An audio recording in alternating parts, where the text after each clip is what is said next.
Max in Life channel, example 2.15. Let Z1, Z2 and Z3 be complex numbers such that mod Z1 equal to mod Z2 equal to mod Z3 equal to R greater than 0 and Z1 plus Z2 plus Z3 not equal to 0. Prove that modulus of Z1 Z2 plus Z2 Z3 plus Z3 Z1 by Z1 plus Z2 plus Z3 is equal to R. First of all என்ன கொடுத்துருக்காங்க, mod Z1 equal to R கொடுத்துருக்காங்க. நம்ம ஏற்கனவே சொல்லியிருக்கோம், mod Z ஸ்கொயர்டை நாம் Z பார்னு எழுதலாம், Z பார்னு எழுதலாம். ரெண்டு பக்கம் ஸ்கொயர் பண்ணுறேன். modulus of Z1 squared equal to R squared. mod Z squared equal to Z barனா mod Z1 squared is Z1 bar is equal to R squared. அப்போ Z1 equal to எவ்வளோ வரும்? R squared by Z1 bar. R squared by Z1 bar. அதே மாதிரி mod Z2 equal to R எடுத்துக்கிட்டிங்கன்னா ரெண்டு பக்கம் square பண்ணால் Z2 squared equal to R squared. அப்போ Z2 bar equal to R squared. அப்போ Z2 equal to R squared by Z2 bar. Similarly, mod Z3 equal to R அப்படின்னு எடுத்துக்கிட்டிங்கன்னா Z3 is nothing but R squared by Z3 bar. R3 by Z3 bar. இப்போது சம்மில் Z1 plus Z2 plus Z3 not equal to 0 கொடுத்துருக்காங்க. அதை நான் எடுத்துக்கிறேன். Z1க்கு பதிலாக இங்கே என்ன இருக்குது? ஆர் ஸ்கொயர்ட் பை Z1 பார் இருக்குது. Z2க்கு பதிலாக ஆர் ஸ்கொயர்ட் பை Z2 பார் இருக்குது. Z3க்கு பதிலாக ஆர் ஸ்கொயர்ட் பை Z3 பார் இருக்குது. இப்போது ஆர் ஸ்கொயர்டை காமனாக வெளியே எடுத்துடுறேன். 1 by Z1 bar 1 by Z2 bar plus 1 by Z3 bar. 1 by Z3 bar.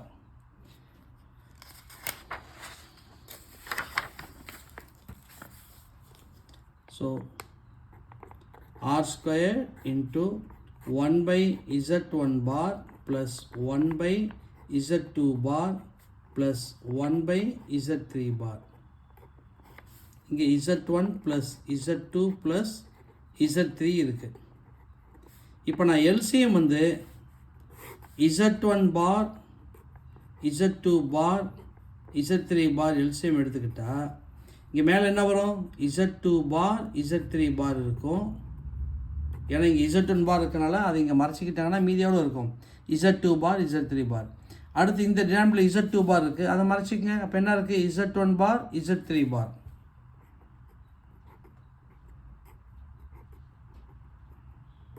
Third Z3 பார் இருக்குது, அதை மறைச்சிங்க. டினாமினேட்டரில் மீதி என்ன இருக்குது? Z1 பார் Z2 பார் இருக்குது.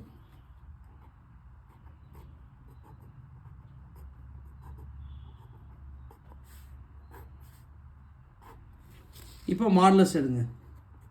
Modulus of Z1 plus Z2 plus Z3 is equal to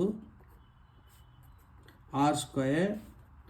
modulus of Z1 bar Z2 bar Z3 bar plus Z1 bar Z3 bar plus Z1 bar Z2 bar. கீழே என்ன இருக்கு? Z1 bar Z2 bar Z3 bar இருக்குது இல்லையா?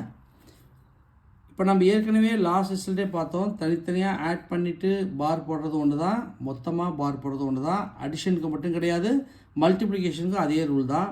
அப்போது this is R square into modulus of Z1, நான் order எழுதிக்கிறேன். Z2 Z3 Z1 total பார். கீழே Z1 Z2 Z3 டோட்டலாக பார். மாடுலஸ்குள்ள பார் இருக்கிறதும் ஒன்று தான், இல்லாமல் இருக்கிறதும் ஒன்று தான். ஏன்னா மாடு Z பார்க்கு என்ன ரிசல்ட் வருதோ அதே ரிசல்ட் தான் மாடு Zக்கும் வரும். ஸோ அதனால் மாடுலஸ்க்குள்ளே பார் இருக்கிறத நம்ம எடுத்துடலாம். அப்போ R squared into Z1 Z2 plus Z2 Z3 plus Z3 Z1 by Z1 Z2 Z3 equal to R squared into Z1 Z2 Z2 Z3 plus Z3 Z1 by இதை தனித்தனியாக ஸ்ப்ளிட் பண்ணிக்கோங்க. mod Z1 mod Z2 mod Z3. But what is mod Z1? mod Z1 வந்து R. அதே மாதிரி தான் mod Z2வும் R, mod Z3யும் R. அதை அப்படியே substitute பண்ணுங்கள். mod Z1க்கு R, mod Z2க்கு R, mod Z3க்கு R. R into R, R squared, R squared, R squared cancel. இங்கே என்ன இருக்குது? லெஃப்ட் ஹேண்ட் சைடில் modulus of Z1 plus Z2 plus Z3 இருக்குது இல்லையா? ஸோ இதை அப்படியே கிராஸ் மல்டிபிள் பண்ணுங்கள். இது அப்படியே கிராஸ் மல்டிபிள் பண்ணால் modulus of Z1 Z2 plus Z2 Z3 plus Z3 Z1 by இந்த மாடுலஸை கீழே கொண்டு வந்துருங்க. Z1 plus Z2 plus Z3 which is equal to R, which is equal to R.